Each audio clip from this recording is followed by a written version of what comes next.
اللہ اکبر اللہ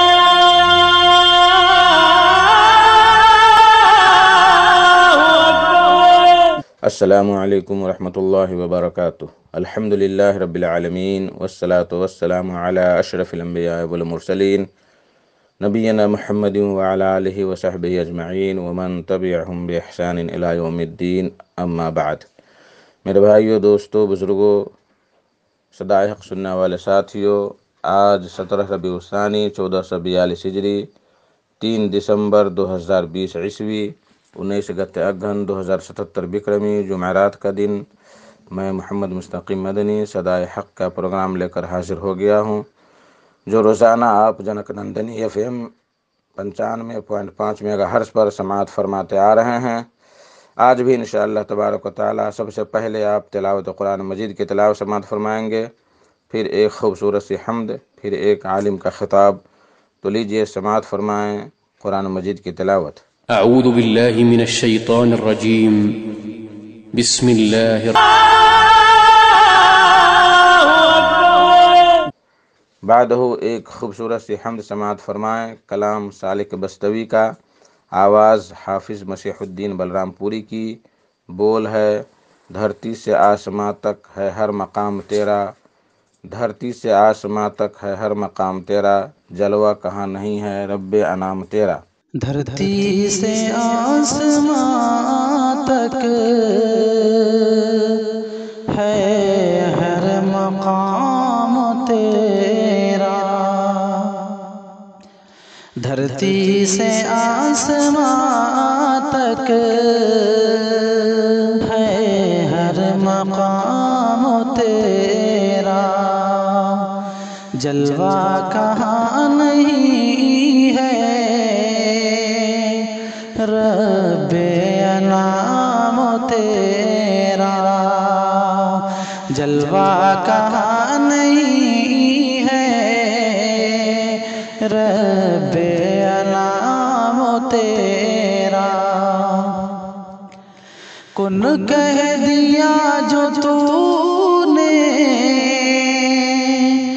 محفل سجی جہاں کی، کن کہہ دیا جو تو نے، محفل سجی جہاں کی، دیکھا کہ ہر طرف ہے فیضان عام تیرا، دیکھا کہ ہر طرف ہے فیضان عام تیرا، جلوہ کہاں نہیں ہے رب انعام تیرا۔ یہ آدمی یہ حیوان، یہ چہچہاتی چڑیا، یہ آدمی یہ حیوان، یہ چہچہاتی چڑیا، سب اپنی بولیوں میں لیتے ہیں نام تیرا، سب اپنی بولیوں میں لیتے ہیں نام تیرا، جلوہ کہاں نہیں ہے رب انعام تیرا۔ گلشن میں گل نے تیری خوشبو کا راز کھولا، گلشن میں گل نے تیری خوشبو کا راز کھولا، گنچے سنا رہے ہیں پیغام عام تیرا، گنچے سنا رہے ہیں پیغام عام تیرا۔ تیرا،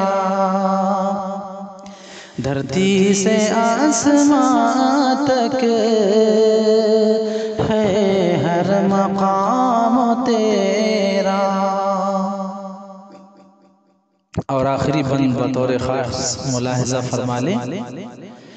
یا رب یہ آرزو ہے سالک کو جب بلائے، یا رب یہ آرزو ہے سالک کو جب بلائے، دل میں ہو نام تیرا، لب پر ہم تیرا، دل میں ہو نام تیرا، لب پر ہو نام تیرا، دھرتی سے آسمان تک ہے ہر مقام تیرا۔ اللہ اکبر اللہ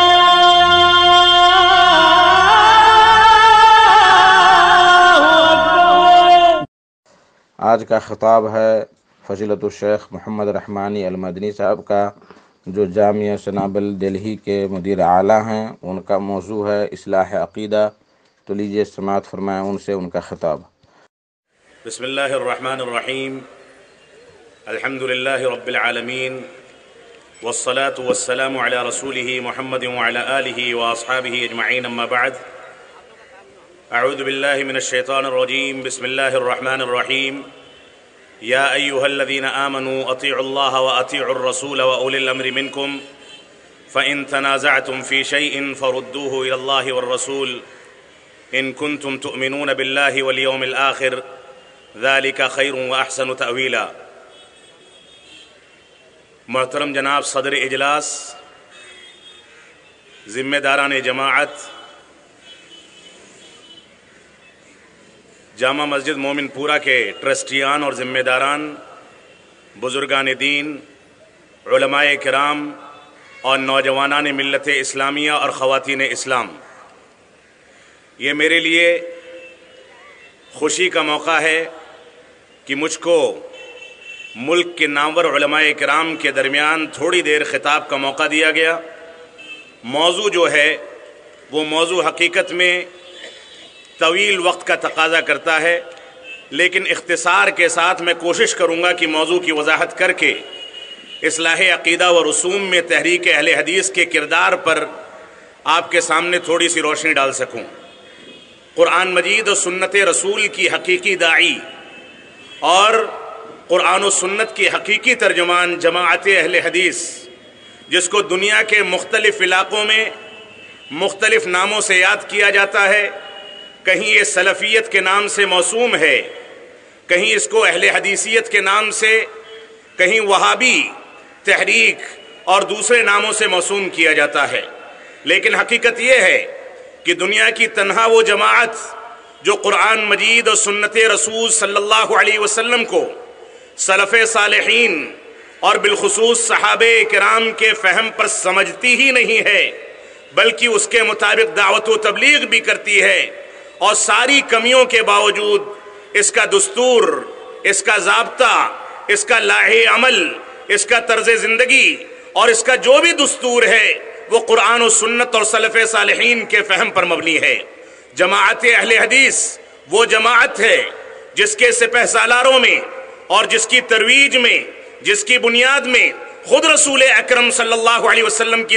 کا نام گرامی اور اسم گرامی اور سید الانبیاء جناب محمد الرسول اللہ صلی اللہ علیہ وسلم کے اصول اور دستور کے نتیجے میں اس جماعت کو دنیا کی تنہا اس جماعت سے موسوم کیا جانا چاہیے جس جماعت نے ہر دور میں تمام اٹھنے والے فتنوں کا صحیح انداز سے مقابلہ کیا، قرآن و سنت کی روشنی میں اس کا دندانے شکن جواب دیا، قرآن و سنت کی روشنی میں انہوں نے دنیا کے کسی بھی خطے میں سانس لی ہو، کہیں بھی زندگی گزاری ہو، کہیں بھی تحریکیت کو قائم کیا ہو، کہیں بھی تنظیم قائم کی ہو، کہیں بھی لوگوں سے نبرد آزما ہوئے ہوں، کہیں جماعت کے نام پر انہوں نے کوئی تنظیم بنائی ہو، مساجد کا قیام کیا ہو، مدارس کا قیام کیا ہو، لوگوں سے تعلقات بنائے ہوں، لیکن دنیا کے تمام خطوں میں اس جماعت اہل حدیث اور سلفی تنظیم کی، سلفی تحریک کی یہ امتیازی خصوصیت رہی ہے کہ انہوں نے ہر دور میں بدعات و خرافات، شرکیات اور ہر قسم کے غلط رسوم و رواج کے خلاف دندانے شکن جواب دے کر کے ان چیزوں کے خلاف علم جہاد بلند کیا ہے۔ جماعت اہل حدیث وہی جماعت ہے جس کے اولین سپہ سالاروں میں صحابہ کرام کا نام نامی ہم سننے کے بعد اس پر فخر محسوس کرتے ہیں۔ صحابہ کرام نے کسی امام کی تقلید نہیں کی، صحابہ کرام نے رسول اکرم صلی اللہ علیہ وسلم کی بنیادوں پر، آپ کی آیات اور آپ کے دلائل کی بنیادوں پر، آپ کی اتباع اور تقلید کی بنیاد پر، آپ کی پیروی کی بنیاد پر، آپ کی سیرت کی بنیاد پر، آپ کی عادات اور عبادات کی بنیاد پر، آپ کے احکام و مسائل کی بنیاد پر اس جماعت نے صحابہ کرام کی شکل میں جو پیغام دنیا کے سامنے عام کیا وہ خالص کتاب و سنت کا پیغام تھا، قرآن مجید کا پیغام تھا، سنت رسول کا پیغام تھا، فہم سلف صالحین کا پیغام تھا۔ اس جماعت کے پاس یہ خوبیاں ہیں کہ اس جماعت کے پاس کسی فقہ کی کوئی کتاب نہیں، اس جماعت کے پاس اس کے علماء کرام کی رائے نہیں، اس جماعت کے پاس کسی امام یا کسی مجتہد کی تقلید نہیں۔ یہ جماعت اگر فیصلہ کرتی ہے تو قرآن مجید کے مطابق کرتی ہے، یہ جماعت اگر کوئی فیصلہ کرتی ہے تو سنت رسول کو فہم سلف صالحین کے مطابق سامنے رکھ کر کے اس کے مطابق دو ٹوک فیصلہ سناتی ہے۔ اس کے یہاں فقہی آراء کی بنیاد پر فیصلوں کو تبدیل کرنے یا فیصلوں میں الجھ جانے یا اختلاف و انتشار پیدا کرنے کی خوب بھی نہیں پائی جاتی۔ یہ جماعت دنیا کی تنہا ایسی جماعت ہے جو قرآن و سنت اور سلف صالحین کے فہم کی بنیاد پر زندگی گزارتی ہے۔ یہ جماعت اہل حدیث کا ایک مختصر تعارف ہے جس کے سلسلے میں اگر مکمل تعارف پیش کیا جائے، مکمل داستان بیان کی جائے، مکمل تاریخ بیان کی جائے تو اس کے لیے پوری شبیں چاہیے، لیکن اس کے باوجود اس کا حق ادا نہیں کیا جا سکتا ہے۔ یہ ایک الگ مسئلہ ہے کہ موجودہ دور میں اس جماعت میں بعض اغراض و مقاصد یا دنیاوی طمع اور اسی طرح سے دنیاوی مقاصد کی تکمیل کے لیے تھوڑا بہت اتار چڑھاؤ دیکھنے بھی نظر آتا ہے، لیکن اس کے باوجود اس بات کا دعویٰ کیا جا سکتا ہے کہ جماعت کی جتنے دھڑے ہیں، جتنی تحریکیں ہیں، جتنی تنظیمیں ہیں، جتنی جمعیتیں ہیں، یہ ساری کی ساری جمعیتیں آپسی اختلافات، آپسی انتشار کے باوجود قرآن و سنت کی داعی ہیں، فہم سلف صالحین کی داعی ہیں۔ ان سارے انتشار و اختلاف کے باوجود یہ بدعات کو گوارا نہیں کرتے، سارے اختلافات کے باوجود یہ شرکیات کو گوارا نہیں کرتے، سارے اختلافات کے باوجود یہ غلط انداز کے رسوم و رواج کو ترویج دینے کو گوارا نہیں کرتے۔ یہ اگر متحد ہیں تو قرآن و سنت کی بنیادوں پر متحد ہیں، یہ اگر متحد ہیں تو قرآن مجید و سنت رسول کے فہم پر متحد ہیں۔ اس وجہ سے ہم کو سمجھنا ہوگا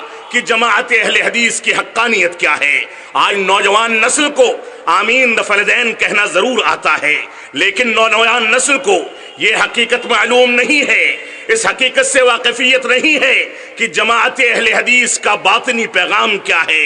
جماعت اہل حدیث کا حقیقی پیغام کیا ہے، جماعت اہل حدیث کی بنیادیں کیا ہیں، سلفیت کی بنیادیں کیا ہیں۔ آج نوجوانوں کو ان نزاکتوں سے واقف کرانے کی ضرورت ہے، وہ سمجھ سکے کہ قرآن مجید ہم سے کون سے مطالبات کرتا ہے، وہ بھانپ سکیں کہ سنت رسول کے مطالبات کیا ہیں، وہ سمجھ سکیں اور دنیا کے سامنے پیغام دے سکیں کہ فہم سلف صالحین کا تقاضا کیا ہے، ان کے سامنے یہ حقیقتیں ہوں کہ ہم جب چلیں تو سنت رسول کے مطابق چلیں، یہ حقیقتیں ہوں کہ ہم سوئیں یا جاگیں تو سیرت رسول کے مطابق چلیں، سوئیں اور جاگیں۔ ان کے سامنے یہ حقیقت ہو کہ ہم پانی پئیں، کھانا کھائیں، بیدار ہوں، چلے پھریں، بڑوں کا احترام کریں، لین دین کریں، تجارت کریں، دنیا کے کوئی بھی معاملات کریں، تمام کے تمام معاملات میں ان کے سامنے سیرت رسول کا پاکیزہ پیغام بالکل واضح ہونا چاہیے۔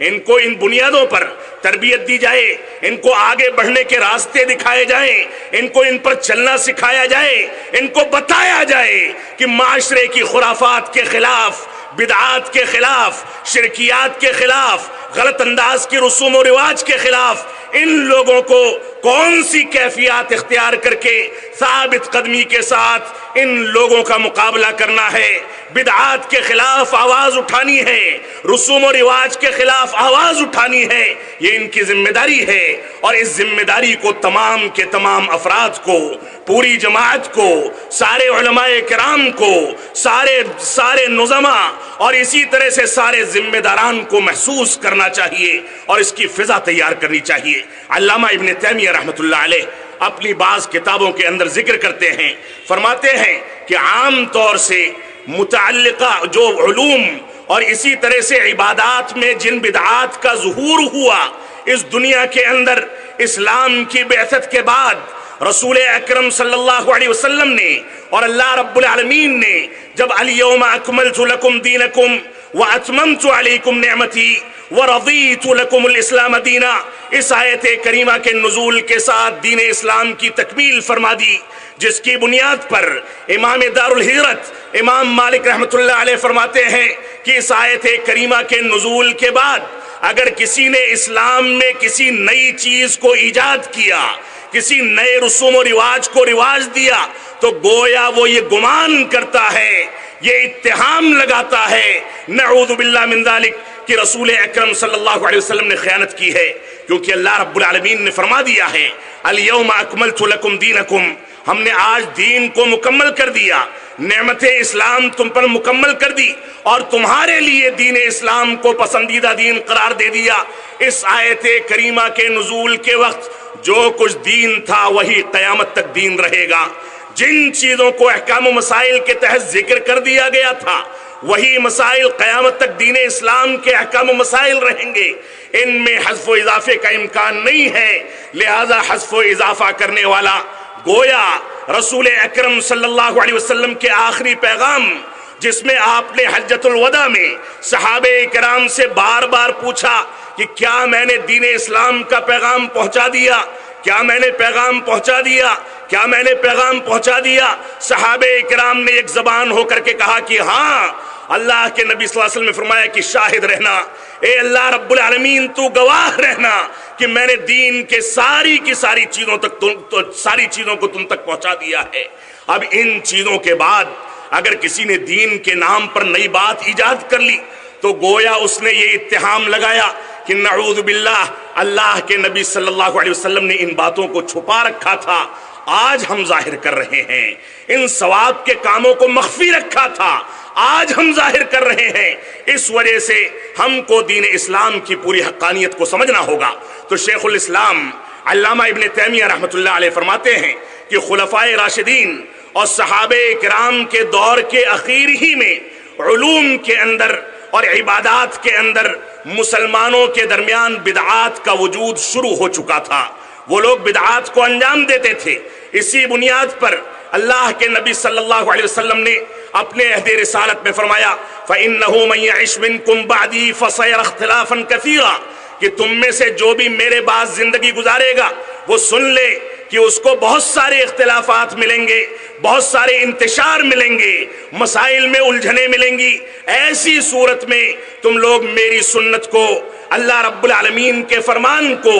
اور صحابہ کرام میں سے خلفائے راشدین کے فیصلوں کو، ان لوگوں کی توجیحات و تعویل کو، ان لوگوں کی سنتوں کو اختیار کر کے دین کی تکمیل کرنا، ورنہ تم لوگ گمراہ ہو جاؤ گے۔ تو اللہ کے نبی صلی اللہ علیہ وسلم کے اس فرمان کی روشنی میں علامہ ابن تیمیہ رحمۃ اللہ علیہ فرماتے ہیں کہ صحابہ کرام ہی کے دور میں بدعات کی ابتدا ہو گئی تھی، اور اس کے بعد سب سے پہلی بدعت جس کا اظہار ہوا، جو ظاہر ہوئی، وہ قدریہ کی بدعت تھی، ارجاء کی بدعت تھی، اور تشیع اور خوارج کی بدعتیں تھیں جن لوگوں نے دین سے خروج اختیار کیا،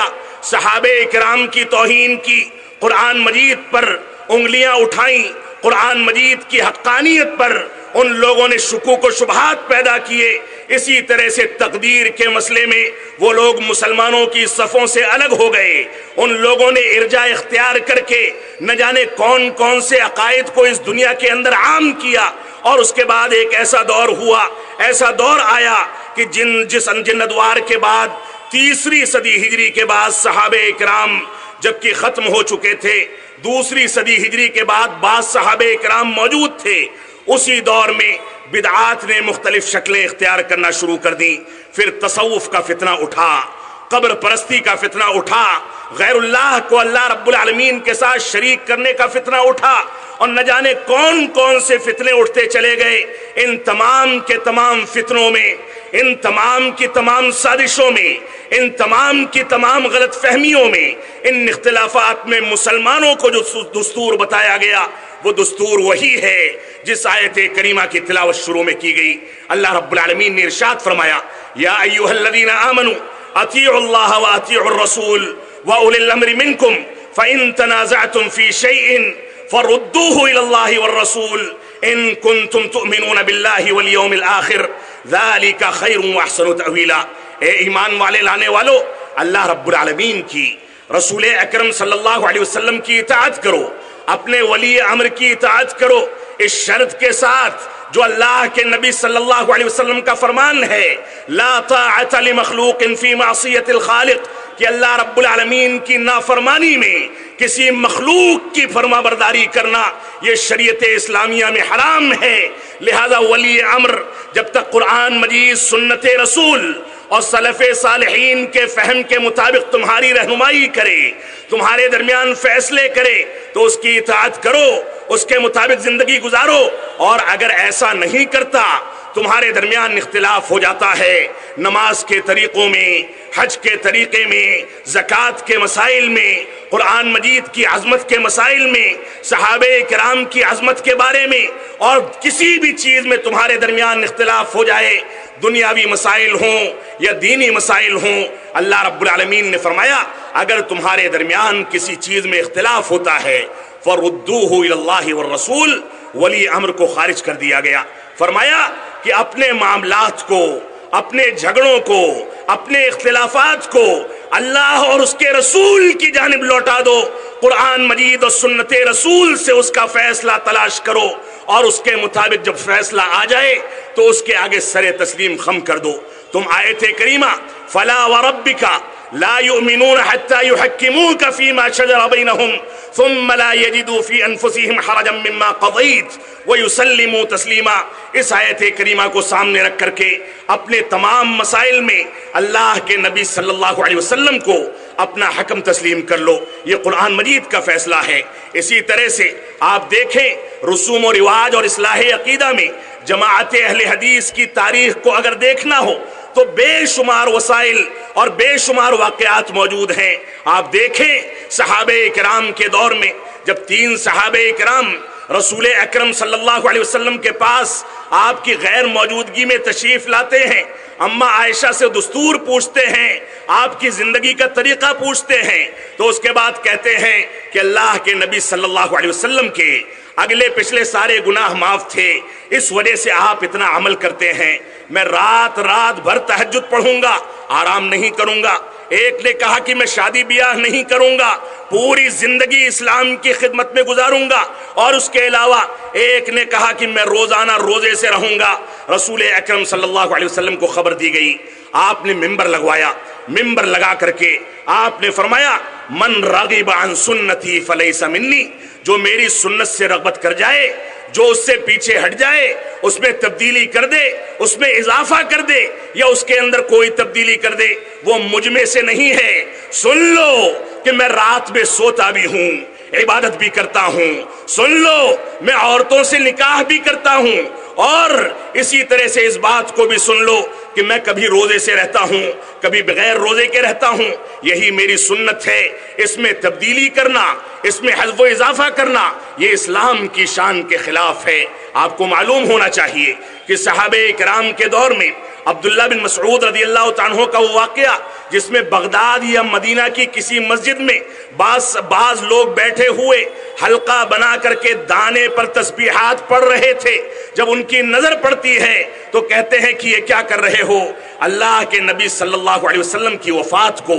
ابھی تھوڑا ہی عرصہ گزرا ہے اور تم لوگوں نے دین کے نام پر نئی باتیں ایجاد کر لی۔ یہ طریقہ، یہ وسائل، یہ کیفیت، یہ انداز اللہ کے نبی صلی اللہ علیہ وسلم نے اختیار نہیں کیا۔ آپ اپنے پوروں پر، اپنی انگلیوں پر تسبیح پڑھا کرتے تھے، لہذا اسی پر پڑھی جائیں، وہی طریقہ، وہی وسیلہ اختیار کیا جائے۔ اس کے علاوہ کسی چیز کی گنجائش شریعت اسلامیہ کے اندر نہیں ہے۔ آپ آگے کے دور میں آ کر کے دیکھیں، سید التابعین سعید ابن المسیب رضی اللہ رحمۃ اللہ علیہ 94 ہجری میں جن کی وفات ہوتی ہے، ان کو بدعات کے خلاف اس کی ترویج کو رواج دینے کے لیے کوڑوں کی سزا سنائی جاتی ہے، لیکن سزا کو برداشت کرتے ہیں، دین اسلام پر آنچ نہیں آنے دیتے۔ امام مالک رحمۃ اللہ علیہ 189 ہجری میں وفات ہوئی ہے۔ جبری طلاق کے مسئلے میں جتنا جبر کیا گیا، جتنا ستائے گئے، جتنی سزائیں دی گئیں، یہ سارا کا سارا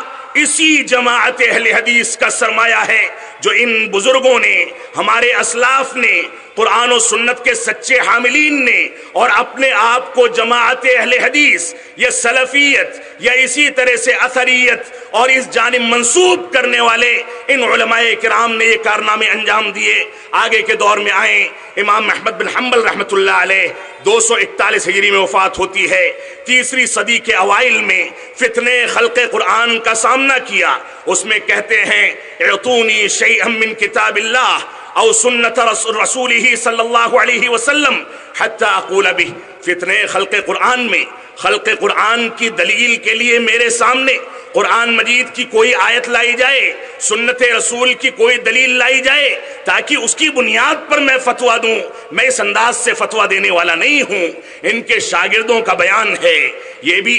انہی سپہ سالاروں میں سے ایک سپہ سالار تھے، کہتے ہیں کہ جس کوڑے کی سزا ماری جاتی تھی، اگر ہاتھی کو مار دی جاتی تو ہاتھی خشی کھا کر کے بے ہوش ہو جاتا، لیکن امام احمد بن حنبل نے ان چیزوں کو برداشت کیا،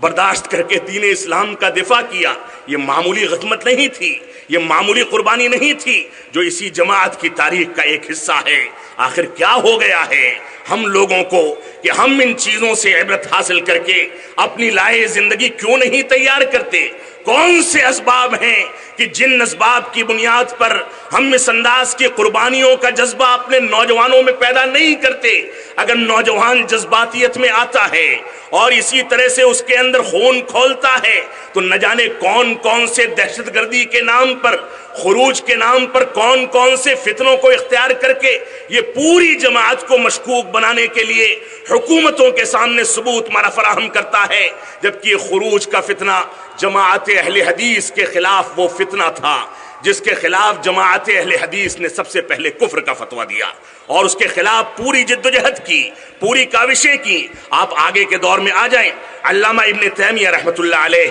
728 ہجری میں ان کی وفات ہوئی۔ ان کے تلامذہ میں سے شام اور مصر کے علاقے سے ہندوستان میں آنے والے بے شمار تلامذہ تھے جو شاہ محمد تغلق کے پاس آئے، ان کو اپنی دعوت سے متاثر کیا، ان کے ذریعے ہندوستان میں دعوت و تبلیغ کی، اور اسی طرح سے ان لوگوں نے یہاں سلفیت کی ترویج کے لیے پورے کارنامے انجام دیے۔ اور اس کے بعد جو لوگ یہاں پر آئے، علامہ عبدالعزیز اردبیلی، شیخ علیم الدین، علامہ شمس الدین ابن الحریری، جو 708 ہجری میں یہاں پر سلطان علاء الدین خلجی کے پاس آتے ہیں اور 400 احادیث کی کتابیں اپنے جانور پر لاد کر کے لا کر کے یہاں کے بیت المال میں جمع کرتے ہیں کہ جماعت اہل حدیث اور سلفیت کے عقیدے کی ترویج کے لیے ان کو بنیاد بنایا جائے۔ یہی اتنا نہیں ہے، ان کی وفات کے بعد، محمد تغلق کی وفات کے بعد، فیروز شاہ تغلق جو 753 ہجری کے اندر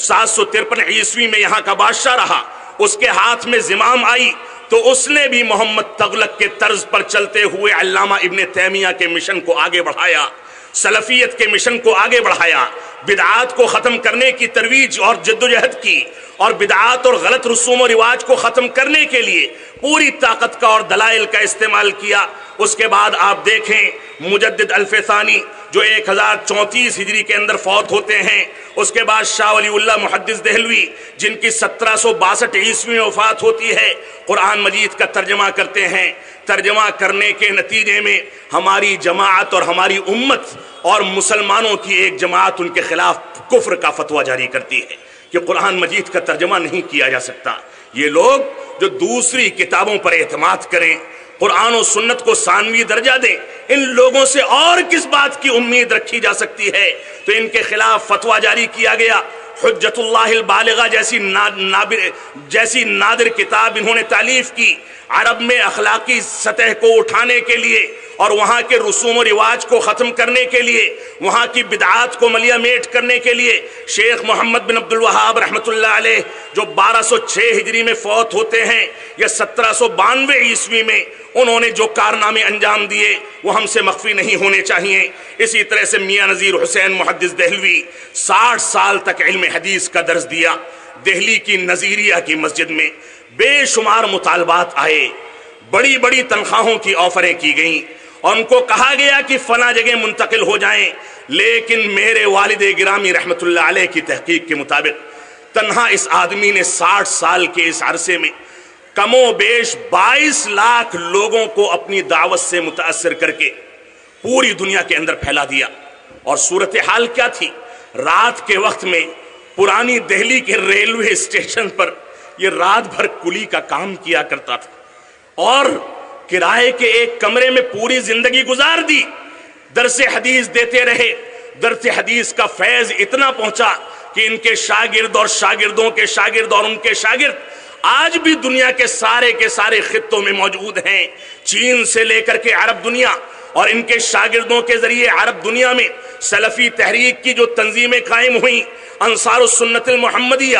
دار الحدیث مکیہ، دار الحدیث مدنیہ، اور اسی طرح سے افریقی ممالک میں، مصر میں اور مختلف علاقوں میں جو تنظیمیں قائم ہوئیں، وہ سب کے سب وہی عرب تھے جو ان سے زانوئے تلمس طے کر کے یہاں سے گئے تھے، اور اس تحریک کے نتیجے میں ان لوگوں نے پوری دنیا میں سلفیت کا ایک انقلاب کھڑا کیا، بدعات و خرافات کے خلاف ایک انقلاب کھڑا کیا۔ اسی طرح سے آپ آگے آئیں اور دیکھیں نواب صدیق حسن خان رحمۃ اللہ علیہ قنوجی کو میں اختصار سے کام لوں گا۔ صحیح بخاری اور فتح الباری اس دور میں مفت تقسیم کی جاتی تھی۔ انہوں نے اپنے شاگردوں کو مکہ مکرمہ بھیجا، مکہ مکرمہ میں ان کے شاگردوں نے دار الحدیث مکیہ کا قیام کیا، وہاں پر رئیس المطوفین الہنود بنائے گئے، اور آج تک انہی کی نسلیں وہاں پر طواف کرنے والوں کی رہنمائیاں کرتی ہیں۔ یہ ساری کی ساری داستان ہے۔ شیخ الاسلام علامہ ثناء اللہ امرتسری رحمۃ اللہ علیہ کو دیکھ لیں، قادیانیت کی جنہوں نے کمر توڑ دی، سب سے بڑے مناظر تھے۔ سعودی عرب میں ملک عبدالعزیز رحمۃ اللہ علیہ کے ساتھ مل کر کے عالمی پیمانے کی خدمات انجام دینے والی شخصیت۔ اسی طرح سے اس کے بعد کے ادوار میں مولانا محمد ابراہیم آروی رحمۃ اللہ علیہ، مولانا احمد اللہ پرتاپ گڑھی رحمۃ اللہ علیہ جو میاں نذیر حسین محدث دہلوی کے سلسلے کے ہیں، ان کے شاگرد ہیں۔ ان سے سعودی عرب کے ایک عالم دین عبداللہ قرعاوی نے آ کر ہندوستان میں بلکہ دہلی میں آ کر علم حدیث حاصل کیا، اور اس سے اثرات لینے کے بعد، متاثر ہونے کے بعد سعودی عرب میں 2200 مدارس اس دور میں قائم کیے۔ یہ سارا کا سارا فیض اسی جماعت کو لوٹتا ہے۔ اس جماعت کو، اس تاریخ کو یاد کرنے کی ضرورت ہے۔ آپ دیکھیں قاضی سلیمان منصور پوری کی تاریخ کو دیکھیں، محمد حسین بٹالوی کی تاریخ کو دیکھیں، عبدالعزیز رحیم آبادی کو دیکھیں، عبدالسلام مبارک پوری کو دیکھیں، ابو القاسم سیف بنارسی کو دیکھیں، عبد الرحمن مبارک پوری کو دیکھیں، محمد اسماعیل سلفی کو دیکھیں، عبد الرزاق حمزہ کو دیکھیں، عبد الرحمن یحییٰ معلمی یمنی کو دیکھیں، علامہ شام محمد بہجت بیطار کو دیکھیں، اور مصر کے محدث احمد محمد شاکر کی تاریخ کو پڑھیں، علامہ محمد ناصر الدین البانی کو پڑھیں، یہ سارے کے سارے وہی شہسوار ہیں جو سلفیت کے شہسوار ہیں۔ علامہ ابن باز رحمۃ اللہ علیہ کو دیکھ لیں، علامہ ابن عثیمین کو دیکھ لیں، عطا اللہ حنیف بھوجیانی کو دیکھ لیں، علماء صادق پور کو دیکھ لیں، مولانا ابوالکلام آزاد کو دیکھ لیں، یہ ساری کی ساری داستان اسی جماعت اہل حدیث کے شہسواروں کی ہے۔ اللہ رب العالمین ہم کو قرآن و سنت کی بنیادوں پر ان چیزوں کی ترویج کرنے کی توفیق عطا فرمائے۔ صوفیہ کے خلاف، مرجیہ کے خلاف، معتزلہ کے خلاف، قبر پرستوں کے خلاف، تعویذ گنڈے کے خلاف، غلط قسم کے ہر رسوم و رواج کے خلاف ان لوگوں نے اشاعرہ اور معتزلہ کے خلاف پورا محاذ کھڑا کیا۔ جب بھی کوئی فتنہ اٹھا ان لوگوں نے اس فتنے کو دبایا۔ دارالعلوم دیوبند کی تاریخ میں ان کا بھرپور حصہ رہا، ندوۃ العلماء کی تاریخ میں بھرپور حصہ رہا، جمعیت علماء ہند کی تاریخ میں بھرپور حصہ رہا۔ احمدیہ سلفیہ کی جب بنیاد پڑ چکی اور اس کے بعد ندوہ بنایا جانے لگا تو لوگوں نے کھل کر کے کہا کہ احمدیہ سلفیہ کے بعد ندوہ کے قیام کی ضرورت نہیں ہے۔ اور اسی طرح سے رحمت للعالمین جو کہ سیرت نگاری کی معروف کتاب ہے، اس کتاب کے بعد ان لوگوں نے یہ کہا کہ علامہ شبلی نعمانی کی کتاب کی ضرورت نہیں ہے۔ بے شمار چیزیں یہاں پر لائی گئیں اور ان چیزوں کے ذریعے سے جماعت اہل حدیث نے پورا کا پورا تاریخ اور پوری کی پوری داستان مرتب کی۔ اللہ رب العالمین ہم سب کو قرآن و سنت کے مطابق چلنے کی توفیق عطا فرمائے۔ محترم سامعین کرام، تو میں عرض یہ کر رہا تھا کہ جماعت اہل حدیث اور سلفی تحریک کی دنیا کی تاریخ سے لے کر کے آج تک بدعات و خرافات اور غلط عقائد و رسوم کے خلاف جو جدوجہد رہی ہے، اس کی تاریخ کو ہمیں سمجھنے کی ضرورت ہے، نوجوان نسل کو اس سے واقف کرانے کی ضرورت ہے۔ ماضی قریب میں آپ مولانا محمد داؤد راز رحمۃ اللہ علیہ کو دیکھ لیں، مولانا نذیر احمد رحمانی کو دیکھ لیں، عبدالرؤوف رحمانی کو دیکھ لیں، عبدالجبار شکراوی کو دیکھ لیں، عبدالسلام بستوی کو دیکھ لیں، مولانا محمد اقبال رحمانی کو دیکھ لیں، مولانا عبدالحمید صاحب رحمانی اور مولانا مختار احمد صاحب ندوی کو دیکھ لیں، مولانا عبدالوحید صاحب رحمانی کو دیکھ لیں۔ بہت سارے نام ہیں جن کو گنوایا جائے تو پوری شب گزر سکتی ہے، لیکن ان لوگوں کی تحریک، ان لوگوں کے عمل اور ان لوگوں کی کاوشوں کا جو تقاضا ہے وہ آج نئی نسل کو سمجھ میں نہیں آتا۔ اس وجہ سے ہماری ضرورت ہے اور ہمارے اندر یہ شعور پیدا ہونا چاہیے کہ ہم قرآن و سنت کی روشنی میں موجودہ دور میں اٹھنے والے ان تمام کے تمام فتنوں کا دندانے شکن جواب دیں، جو فتنے پاکستان کی سرزمین سے مرزائیت کی شکل میں، غامدیت کی شکل میں، گھمن کی شکل میں اور اخوان المسلمین اور جماعت اسلامی کی شکل میں سنت کے درمیان، سنت کی حجیت میں، صحیح احادیث میں شکوک و شبہات پیدا کرنے کی شکل میں مختلف علاقوں سے اٹھتی ہیں۔ آج نوجوانوں کے درمیان، جماعت اہل حدیث کے افراد کے درمیان اضافہ بہت تیزی سے ہوتا ہے، مسجدیں بہت تیزی سے تعمیر کی جاتی ہیں، لیکن ہماری بنیادیں، ہمارا منہج، ہمارا عقیدہ، ہمارے ضابطے اور ہمارے اصول کھوکھلے ہوتے چلے جا رہے ہیں۔ ان کی تربیت پر غور و فکر کرنے کی ضرورت ہے۔ حدیث و سنت میں تفریق کا فتنہ اٹھ چکا، علماء بیزاری کا فتنہ اٹھ چکا، سود کے نام پر مختلف انداز کی تجارت کی قسموں کو جواز فراہم کیا جانے لگا، اور اسی طرح سے علماء بیزاری کا فتنہ، بے عملی کا فتنہ، شادی بیاہ میں غلط انداز کے رسوم و رواج کا فتنہ، جاہلوں کو مفتی اور عالم بنانے کا فتنہ، تکفیر اور شدت پسندی کا فتنہ، سیکولرزم کے نام پر فتنے، دوسرے مذاہب سے شادیاں کرنا، اور یہاں تک صورتحال ہے کہ ہمارے بعض قائدین ملت یہاں تک دعویٰ کرتے ہیں کہ ہم ایسے سیکولر ہیں کہ اپنی بچیوں کی شادی کی 3 تاریخیں رکھی جاتی ہیں، ایک رواج ان کا گرودوارے میں پورا کیا جاتا ہے، ایک بار مندر میں جا کر کے نکاح پڑھایا جاتا ہے، ایک بار مسجد میں اس کی تکمیل کی جاتی ہے۔ لعنت ہے ایسے سیکولرزم پر جس کی بنیاد پر ہندوستان کے اندر مسلمانوں کو گمراہ کرنے کی سازشیں کی جا رہی ہیں۔ اللہ رب العالمین ہم کو تمام فتنوں کے خلاف ڈٹ کر کے ان کا مقابلہ کرنے، جماعت اہل حدیث کی حقیقی تاریخ کو سننے اور سمجھنے کی توفیق عطا فرمائے۔ ہم کو اس بات کی توفیق عطا فرمائے کہ ہم اپنے اسلاف کی تاریخ کو سمجھ سکیں، اس کے تقاضوں کو ادا کر سکیں، قرآن و سنت کے مطابق زندگی گزار سکیں۔ ہم جب تک جئیں تب تک اسلام پر جئیں، جب ہمارا خاتمہ ہو تو ایمان پر ہو۔ وصلی اللہ علی نبینا محمد وعلی آلہ وصحبہ وسلم، والسلام علیکم ورحمۃ اللہ وبرکاتہ۔ اللہ اکبر اللہ